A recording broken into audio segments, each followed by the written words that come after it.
Guys, we are on a quest to beat every English PS1 game that was ever made. That's right, every last one of them. From the fan favorites like Crash Bandicoot and Resident Evil, to the Disney releases like Hercules and Monsters Inc. Yes, we're even going to play that too. This journey will be hard and long. Oh, wait, I didn't mean it like that. The path to completion will be firm and massive. I hope you can join us on this epic journey as we monitor stress levels and lock in for an intense ride to a PS1 completionist. Game number 6 will be Gex. Gex was released on December 18th, 1995 for the PS1, Sega Saturn, PC, and 3DO. Wow, I can't remember the last time someone mentioned a 3DO. Talk about a fossil. It was developed by a company called Crystal Dynamics that was located in San Mateo, California, and was published by the same company with the help from Microsoft on the PC version. Wait. Before we start, can we just... it gets me every time. Loading into the game, we are greeted with an intro video that gives the events to how our story begins. A fly is seen making his way towards Gex through a long hallway, which must be Gex's home. It reaches Gex, and with Gex being the super cool butt-kicking lizard that he is, he gobbles up the fly for a nice snack. But that fly was no ordinary fly. It was a trap sent by the evil fly villain Rez. Now he knows exactly where Gex is located and reaches through his TV and grabs him, sending Gex into the television void, where we would now have to go through multiple worlds to reach Rez and end his terror once and for all. Before that though, we definitely had our work cut out for us. We spawn in and we are located in this dome type of structure that has 4 TVs, each TV harboring a different set of levels which had to be completed in order to unlock other TVs and other levels. The first level was titled Frankie Heli. With Frankie in the same name, the level was riddled with Frankenstein-looking creatures that could cause trouble if you weren't careful. We would also discover power-ups that Gex could eat that would give us abilities like super speed, which was useful for a bunch of times. The basic attacks that Gex would use would be his ultra-effective tail whip and his powerful tail spring, which could also smash blocks on the ground to reach places that had hidden items like the fly coins, extra lives, and even more power-ups. Throughout the level, I really started to get a feel for the game. Spike traps lay hidden in some parts, and also there was this pretty cool and wicked TV mob that would fly around, and when you hit it, the TV would start a countdown then explode. I thought this was a really cool mob they put in the game. Gex could also scale the walls upside down and on the side, because I mean come on guys, he is a lizard after all. In some maps we had bonus mini games we could play to earn extra lives. This tree stump looking creature would spit out skulls, and we had to use our tail to whack the skulls at the Frankensteins. I thought this was pretty cool having a mini game within the levels. Also throughout the levels you had to find these remotes. So not only did you have to complete the level to advance, you had to make sure you got the remote in order to unlock the next level. We beat a few more levels and came to a level called Disco Inferno, and here we had to fight these fire looking dudes that would pop out of a metal tube and will start shooting these fireballs at you. We also had these muscular looking dudes wielding chainsaws. Geez, hopefully Gex can grow his tail back if it gets chopped off. Another ability we could acquire could be the Cold Blast. Having this ability allows us to shoot a cool blast out our mouths, freezing the enemy. Later on we would be introduced to the Fire Blast and also the Lightning Blast.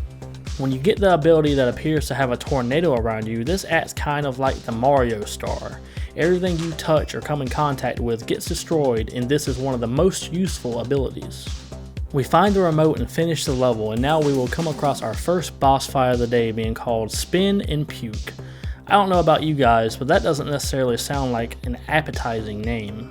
The boss is this creepy looking girl that spawns out of a mountain of spinning skulls. She lifts the skulls in an attempt to throw them at you, but before she can, you have to use the tail whip attack to prevent her from doing so. When she gets really low on health, the girl turns into this creepy looking skeleton that spits puke at you. Gross.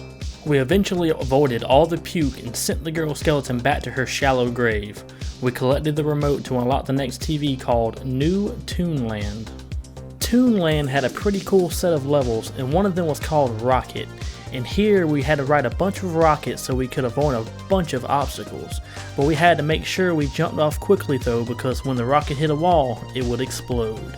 At one point we had to steer the rocket between walls and spikes, but it took me a few times to achieve this because the controls were extremely sensitive and I'd always crash into the wall. Still though, this was pretty dope. Also on this level we'd find a pretty interesting exploit in which I don't know if the devs meant for this to happen or not. Right before you have the chance to steer the rocket, there is a drop down arrow that leads to a camera. Once you tail whip the camera, it deletes a wall where 4 extra lives are located. Plus a checkpoint was located right beside where you could drop down. This meant you could reset the level over and over again with the lives respawning every time, so you would lose 1 life while gaining 3 more every time. I'm a sucker for exploits, so I gathered some extra lives and we finally finished the rocket level and headed to the next level. The next level honestly had an amazing design but was so frustrating. It was titled Knock Knock, and this level had so many doors that had to be traveled through and also had those camera things that had to be smacked that switched the dimensions from dark to day. I struggled mightily because I would get lost or I would forget to change the dimension before I would enter the door, and man, I was cussing up a storm at times. Something funny though was some doors would be a brick wall or a train coming towards you. Even one door was a picture of an old lady showering. How weird. We finally made it to the end though, collecting all remotes, and this is where we would meet our second boss, the Flatulator. These boss names are actually pretty hilarious. With this boss being called the Flatulator, he's going to be doing a whole lot of farting. He's a superhero or super villain, hell I can't tell, that propels himself with farts and smashes you with his big belly. We have to climb on the ceiling and smack anvils down to make them fall when he is underneath them.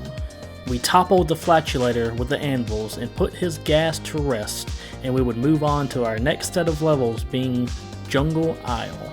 I think that the Jungle Isle levels were probably the easiest of them all if I'm honest, but there was one that did give me a few fits, and it was called Congo Chaos. Here they also took a page out of Mario's book, or seemed like it was something straight out of Indiana Jones. When you start the level, you notice that the level keeps moving no matter what, so if you stop, you would be ended by getting smushed against a wall. We had to make sure to be real quick. Also, the ground in some parts would crumble beneath your feet, causing you to fall if you are not careful. Tiki-headed guys with long spears and also Indiana Jones geckos had to be defeated before finally reaching the TV exit. After the Congo Chaos, we entered the level Jungle Gym, where we had to dodge and avoid this creepy looking jungle dragon that jumped from hole to hole. This tested my patience because it was extremely easy to fall all the way to the bottom, and if you fell in the water, you would perish.